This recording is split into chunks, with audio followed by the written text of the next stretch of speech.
सन 1916 का वो समय था जब न्यूयॉर्क की गलियों में बर्फ गिरती थी और एक भारतीय छात्र उस ठंड में भी अपने भीतर आग महसूस करता था। वो आग थी ज्ञान की, सत्य की और अपने देश के दर्द को समझने की।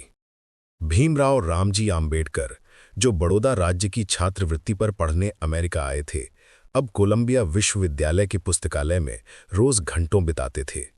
चारों ओर चुप्पी और उनके सामने ढेरों किताबें।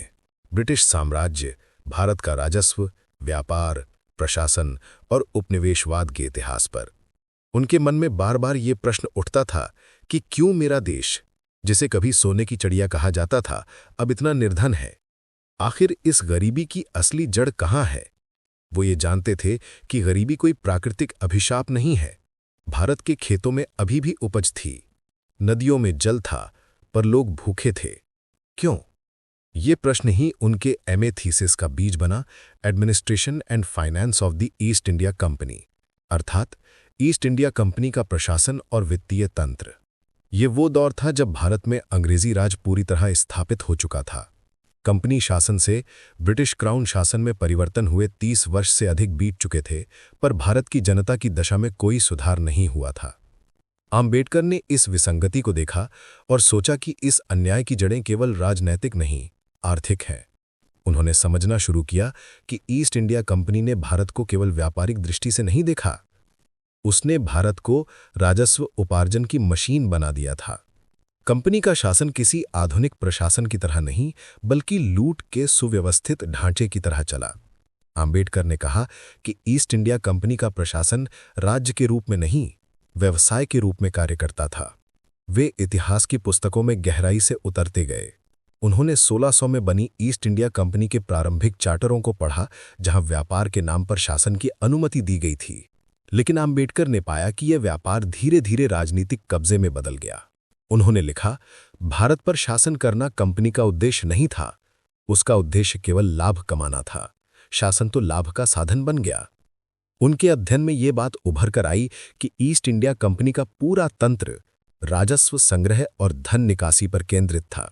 कंपनी ने भारत के संसाधनों का प्रयोग भारत के विकास में नहीं, बल्कि इंग्लैंड के औद्योगिक विस्तार में किया। वे विस्तार से बताते हैं कि कैसे बंगाल के दीवानी अधिकार मिलने के बाद से राजस्व वसूली का तरीका क्रूर और अव्यवस्थित हो गया।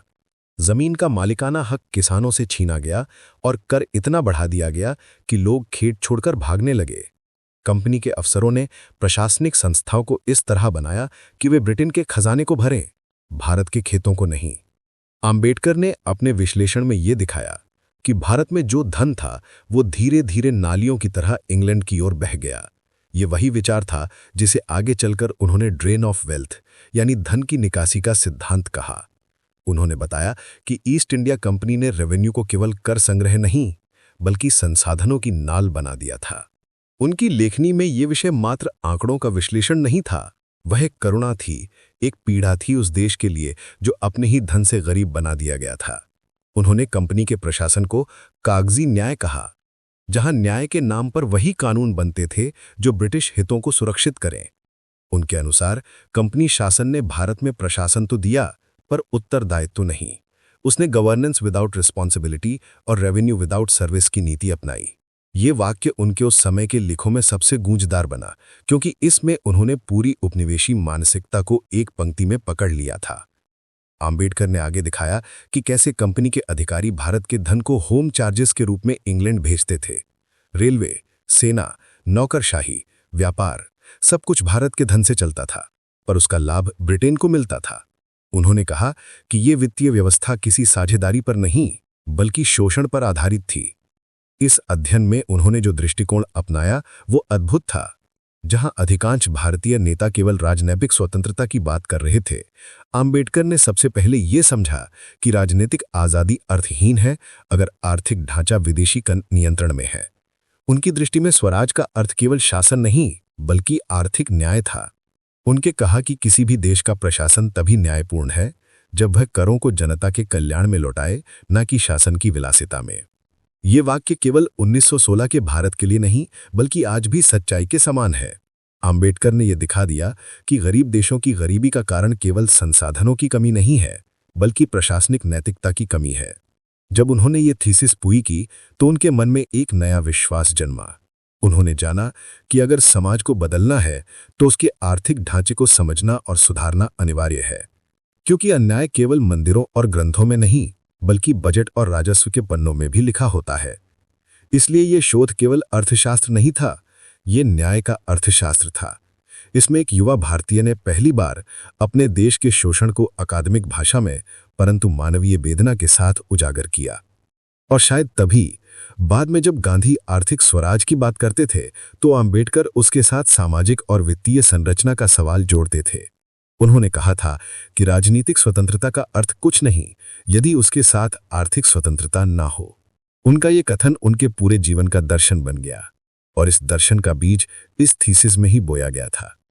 जब ये शोध पूर्ण हुआ तो प्रोफेसर सेलिगमैन ने कहा, डॉक्टर आंबेडकर, आपने इतिहास में वो दिखाया है जो इतिहासकार नहीं देख सके कि उपनिवेशवाद की जड़ें केवल तलवार में नहीं बल्कि लेखा पत्र में होती हैं। उस दिन भीमराव मुस्कुराए, पर उनकी आंखों में एक अजीब निश्चय चमक रहा था।